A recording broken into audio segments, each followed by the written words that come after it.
There are many important motifs in Ralph Ellison's Invisible Man, and I'm going to be speaking about two of them. The first one is power.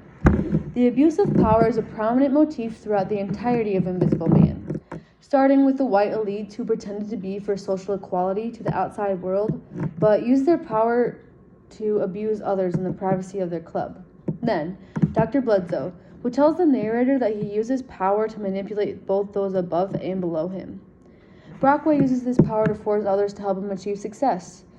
Brother Jack is probably the best example of the power motif, using an excuse of rallying for social equality to give him good standing and power. He even goes as far as writing an anonymous letter to the narrator to warn him to limit the power and influence he gains. Reinhardt uses multiple professions, pimp, preacher, gambler, and a few more to gain power in all parts of society. He is dishonest in order to manipulate and rise to higher power. Ellison uses this motif to show that both blacks and whites abuse their power for their own self-interest, just as they do today. All the characters that abuse their power ended up being antagonists, which shows that Ellison didn't approve of the blatant and cruel abuse of power, even if it was for a seemingly good cause. The second motif is vision. The motif of vision is used numerous times in the book, from the literal blindness of Barbie to the man in the prologue who doesn't see the narrator in the dark. There is blindness demonstrated all the time when the narrator isn't seen, both figuratively and literally. Ellison uses the motif of vision to show that many people were blind to the issues the black race suffered. He found the time period was a time of blindness in general, and he wanted people to see the black people as individuals and not as a group. Some examples from the book of the motif of vision.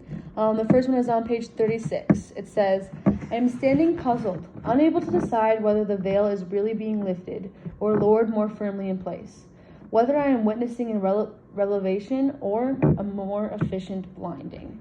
So that's just the narrator's talking about how he's being blinded. So even the narrator was blinded and wasn't able to see the truth at many times throughout the book.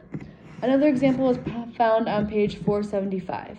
So that is the meaning of discipline. I thought, sacrifice, yes, and blindness. He doesn't see me. He doesn't even see me.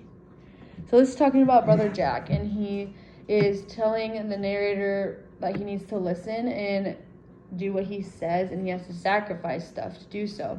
And the narrator then finds out that Jack is not who he claims to be.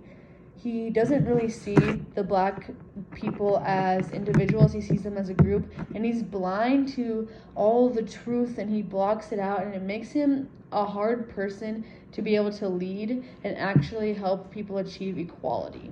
So throughout the novel, there are so many examples of blindness and of vision, and that motif is just very, very prominent and very important.